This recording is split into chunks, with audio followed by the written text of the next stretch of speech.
The first day at Ridgewood High always carried a storm in the air, but this morning felt heavier, like something was waiting to snap. Students flooded the courtyard with the usual chaos, slamming lockers, loud jokes, fake laughs trying to sound real. Amid the noise, a single girl walked through the gate, quiet as a shadow but confident as if she had walked through 100 gates before. Her name was Aria Lane.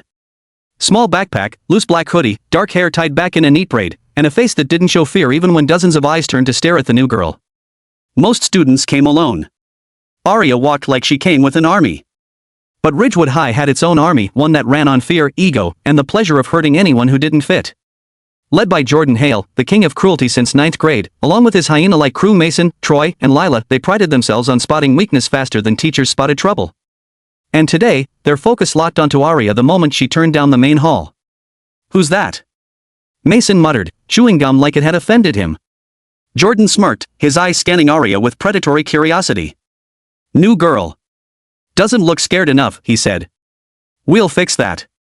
Aria walked, ignoring the whispers. If anything, her eyes flicked from wall to wall, exit to exit, like she was mapping the layout of the school from memory. Not nervous. Not lost. Just calculating. The bell rang. Students rushed inside. Aria's first class was history, room 104. She entered and quietly took a seat at the back. Some students sneaked glances at her. She sat straight, calm, hands folded on her desk like she'd been in more classrooms than any of them could imagine. The teacher introduced her briefly, but Aria didn't stand or wave. She didn't need to. Her presence spoke on its own. But trouble never stays quiet for long in Ridgewood. Not when Jordan Hale is around. As class ended, Jordan walked up to Aria's desk with a fake smile that never reached his eyes. "Hey, new girl," he said, leaning too close. "You lost? Need someone to show you around?" His tone dripped arrogance. The kind that thought he owned the hallway, the school, the world.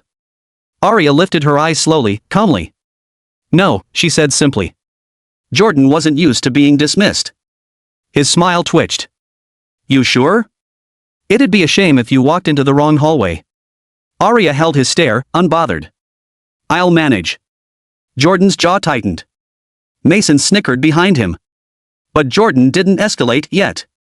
He wasn't done observing her. Bullies liked to play with their food. The day went on, and Aria kept to herself, moving silently from class to class. Every little action she made looked too controlled, too intentional. Like she wasn't just existing, she was analyzing. By lunchtime, the whispers had grown louder. "Did you see her eyes?" She stared Jordan down like he was nothing. "She's weird. She's quiet, too quiet." Jordan sat at his usual table with his crew, smirking as he watched Aria carry her tray to an empty table. "Today's the day we welcome her," he said. Lila grinned. "You gonna scare her or break her?" Jordan shrugged. "Both." They waited until the cafeteria was loud enough that no one noticed them stand. The moment Aria lifted a fork to her mouth, Jordan's hand slammed onto her table, startling nearby students, but not Aria. She didn't flinch. "This is our table," Jordan said, voice low but threatening. "Move." Aria calmly placed her fork down, looked at the table, then back at Jordan. "There are 27 tables in this cafeteria," she said, her voice cool. "Pick another." Mason choked. "Did she just?" "Bro, she told you to move." Troy snorted. "She's insane." Jordan leaned even closer, fury simmering under his skin. "Move, new girl," he said again. Aria didn't move an inch. Know that one word lit the fuse.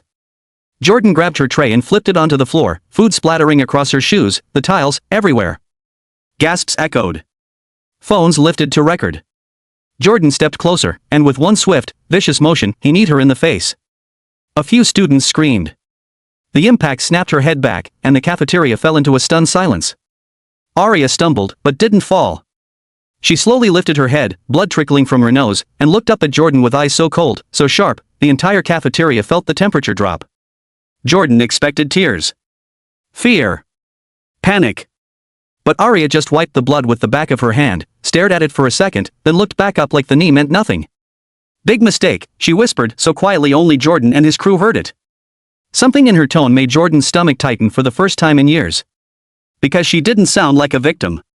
She sounded like someone who had seen far worse than him. Someone dangerous. Someone trained. Someone who knew exactly what she was capable of and had just decided she didn't want to hide it anymore. The cafeteria watched in frozen silence as Arya slowly straightened her back, cracked her neck, and stepped forward. Her eyes were no longer calm. They were calculating. Focused. Predatory.